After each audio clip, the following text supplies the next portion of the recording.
Como registramos na edição de ontem, o PL, partido do ex-presidente Jair Bolsonaro, apresentou um novo projeto de lei para a anistia aos presos do 8 de janeiro com um teor um pouco mais ameno. Essa mudança de postura ocorreu após recados do presidente da Câmara dos Deputados, Hugo Mota. O parlamentar afirmou que dificilmente um projeto de anistia ampla passaria incólume pelos integrantes do STF, mas para falar sobre este projeto, o repórter Guilherme Resque conversou com o deputado Domingos Sávio, do PL de Minas Gerais, no quadro Bastidores do Meio-Dia. Vamos assistir. Estamos aqui com o deputado federal Domingos Sávio, do PL de Minas Gerais. Deputado, muito obrigado por ter aceitado participar da entrevista. Na semana passada, o líder do PL na Câmara, Sóstenes Cavalcante, apresentou uma nova versão ali do projeto de lei da anistia, restringindo essa anistia ao 8 de janeiro, de fato, aos atos do 8 de janeiro de 2023. Porém, não houve nenhuma sinalização, né, até o momento pelo presidente da Câmara, Hugo Mota, de que pretende avançar com esse tema, né, em breve. Então eu pergunto para o senhor, o que a oposição vai fazer a partir de agora para que se avance com esse tema da anistia na Câmara dos Deputados? Bom, inicialmente, cumprimentar você, Guilherme, agradecer a oportunidade da gente debater sobre um assunto tão importante e que, infelizmente, está um pouco em banho-maria. A gente sente que nós estamos falando de vidas humanas, né? Estamos falando de uma situação de injustiças gravíssimas e que não pode ser ignorado. Nós temos um requerimento de urgência assinado por mais de 260 parlamentares, portanto, a ampla maioria da Casa Legislativa, pedindo que o projeto seja debatido. Eu tive a oportunidade de participar, representando o PL, da última reunião do Colégio de Líderes, foi na quinta-feira passada. Me foi delegado pelo líder Sóstenes a missão de representar o partido. Ele estava impedido por estar fora de Brasília e, obviamente, eu conversei com ele de que ali eu iria mais uma vez focar como prioridade absoluta do PL, do Partido Liberal, que fosse realmente respeitado o nosso requerimento e que este requerimento fosse votado. Mas eu fiz isso num diálogo com o presidente Hugo Mota e com os demais líderes, que eu senti que é o melhor caminho, ou seja, o diálogo, o entendimento, construirmos uma solução. É claro que o que nós queremos é votar e aprovar a anistia para aqueles que estão injustamente já condenados ou respondendo por um processo que, no nosso entendimento, está eivado de ilegalidades. Então, o que eu percebi na minha colocação? Foi um ambiente de maior acolhimento quando eu falei que nós não podíamos simplesmente ignorar, deixar na gaveta, mas que eu entendia e que reiterava ali a minha confiança no presidente Hugo, para que ele conduzisse isso, para construirmos uma solução que não permitisse injustiça, né, porque é esse o propósito da anistia. A anistia não é simplesmente para sair perdoando todo e qualquer tipo de crime, né? O lugar de criminoso, que está absolutamente comprovado os crimes, é pagar pelo crime. Agora, então, por que anistia? Porque está evidente que tem pessoas inocentes sendo condenadas a 14 anos ou até mais do que isso, simplesmente porque se estabeleceu na cabeça, especialmente do Alexandre de Moraes, um pré-julgamento, e essas pessoas são condenadas, em alguns casos, em massa, sem respeitar o devido processo legal, e não há outro mecanismo senão a anistia. Por quê? Porque começou tudo errado, começou na Corte Suprema, pessoas que não têm foro especial, pessoas que deveriam estar sendo julgadas na primeira instância, que aí, havendo erro ou não havendo uma decisão justa, você tem a possibilidade do recurso em segunda instância. Esse é um princípio fundamental do Código Penal, do Código Processual Penal, do direito numa democracia, ou seja, o duplo grau de jurisdição. Você poder ter recurso, recorrer de uma decisão para demonstrar que ela está ilegal. Mas nós estamos falando de decisão que está sendo proferida pelo STF, pelo Supremo, e não há como recorrer. A injustiça está saltando os olhos. E não é só a Débora. A Débora ganhou visibilidade no Brasil inteiro. Depois eu vou, na sequência, te dar um fato concreto de uma pessoa que está presa aqui em Divinópolis, Minas Gerais, de onde eu estou falando com você. Um cidadão de mais de 60 anos que nunca cometeu nenhum crime, nem lá no dia 8 de janeiro, não cometeu nenhum crime, nada ficou provado contra ele, não tem nenhum antecedente criminal, está condenado já há 14 anos. Só tem como livrá-lo através da anistia. Mas eu volto ao raciocínio que eu apresentei para o Hugo. Nós queremos anistia para não permitir injustiça, mas não queremos impunidade para tudo. Então, presidente Hugo, o senhor que foi eleito praticamente num consenso absoluto, o senhor que representou naquele momento uma união do parlamento na busca de uma gestão equilibrada, séria, responsável, tem a missão de dar uma resposta ao país. Não pode engavetar uma questão dessa. Agora, compreendemos que deve ser uma resposta construída também com equilíbrio. Por que eu digo construída com equilíbrio? O texto que está em pauta, porque como funciona no regimento da Casa, o projeto do deputado Vitor Hugo, que foi apresentado em 2022, portanto, ex-deputado, até porque o Vitor é extremamente competente, mas me parece que disputou o Senado, ele hoje não é deputado federal, mas em exercício, o projeto dele 2858-2022 acaba sendo o projeto que está na pauta e depois disso foram anexados a ele vários outros projetos. O projeto do deputado Vitor Hugo fala numa anistia para todos que participaram de qualquer manifestação desde outubro de 22 até o dia que sancionar a lei.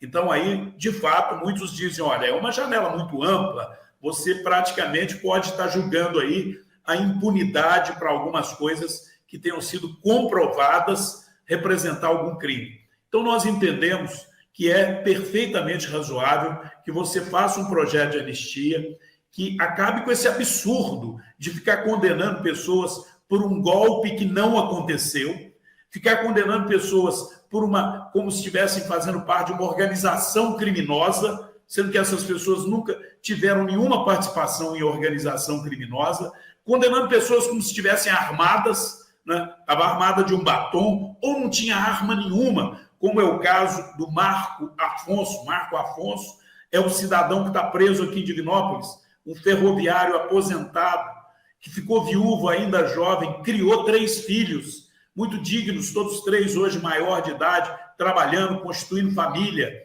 E o senhor Marco Afonso foi a Brasília, foi preso, não teve direito de defesa, não há nenhuma prova contra ele, não quebrou um vidro e está preso e já condenado há 14 anos.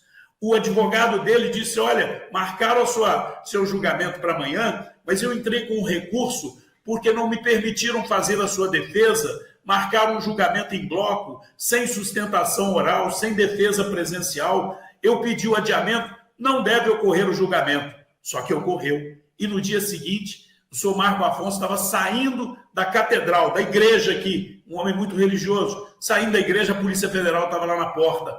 Ó, o senhor está preso, o senhor foi condenado ontem a 14 anos de cadeia, sem direito à defesa. Então, é isso que um cristão não pode ignorar. Nós estamos vendo voltar o tempo medieval da Inquisição, onde o inquisitor, o senhor Alexandre de Moraes, ele atua, não é como juiz, ele atua como acusador.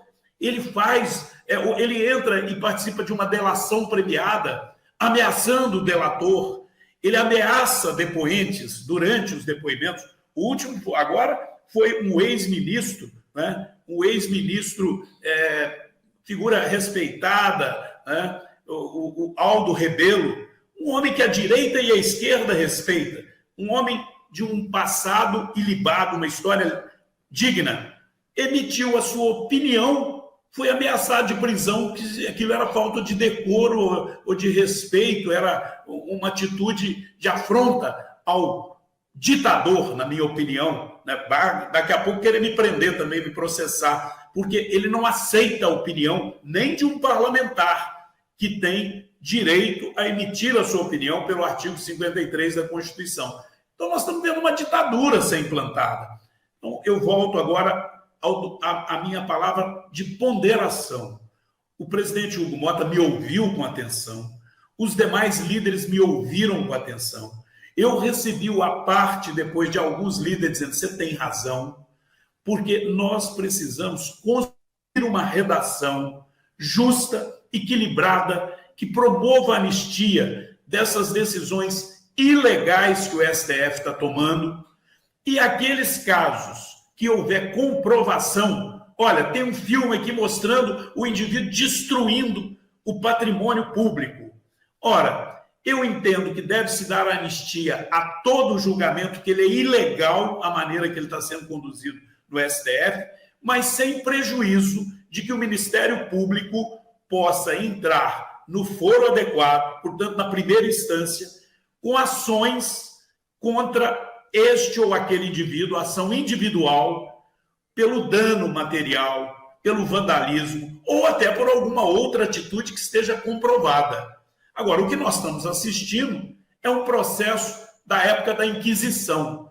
O inquisitor acusa, sustenta uma tese que ele, juiz, não deveria ter. Juiz não pode ter caso preconcebido. E o Alexandre de Moraes já tem. Para o Alexandre de Moraes, houve um golpe de Estado no Brasil ou uma tentativa armada de golpe de Estado, coisa que só tem na cabeça dele. Não tem uma prova disso. E, portanto, nós devemos dizer anistia. Rapidamente, desculpa, porque o tempo está bem curto, de fato. Só para a gente encerrar, de forma objetiva, né, o que a oposição pretende a partir de agora? Vai seguir fazendo obstrução ou vai buscar novas reuniões com o presidente Hugo Mota para discutir esse tema? Deverá ser apresentada uma nova versão do texto ainda desse projeto de lei da anistia? Quais são essas estratégias? E tem ainda a possibilidade também de ser feita, eventualmente, uma greve de fome por parte dos familiares, né, como foi feito lá, exemplo do Glauber Braga, naquele processo de cassação? Olha, eu já ouvi todos esses tipos de hipótese, mas eu defendo a hipótese do diálogo com o presidente Hugo Mota. E eu estou retornando daqui a pouco para Brasília. Amanhã estarei procurando o presidente Hugo e tento, através do diálogo, mostrar ao presidente Hugo, e eu percebi que há abertura para isso, que ele coloque em votação o requerimento de urgência. Não com o compromisso de votar o mérito na sequência. Uma coisa é você votar o requerimento de urgência.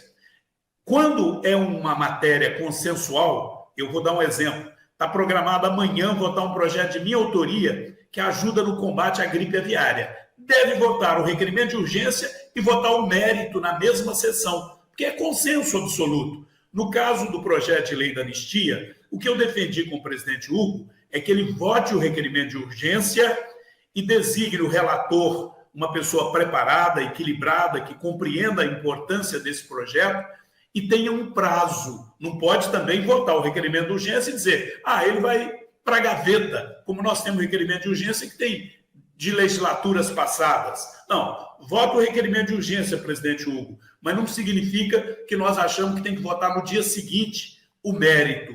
Vamos ter um prazo para construir um relatório e um texto que não permita injustiça, que, de fato, anistie aqueles que estão sendo julgados de maneira ilegal pelo STF, sem respeitar o devido processo legal, e garanta nesse processo de anistia que não há prejuízo de que o Ministério Público abra ações individualizadas na devida instância, no foro adequado, contra aqueles que haja comprovação de que tenham cometido qualquer crime. Então, eu penso que, dessa forma, a gente pode dar uma resposta, e o presidente Hugo falava do desconforto, do problema que é a obstrução do PL.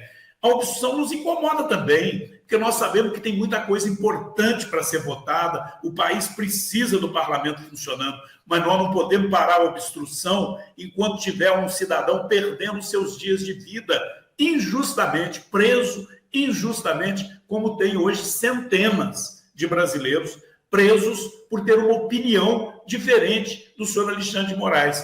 Quando muito, alguns cometeram um crime de vandalismo ou de depredação, que sejam julgados por este crime especificamente, e não por um golpe de Estado que não ocorreu, e não por formação de quadrilha que não ocorreu, e todos sabem disso.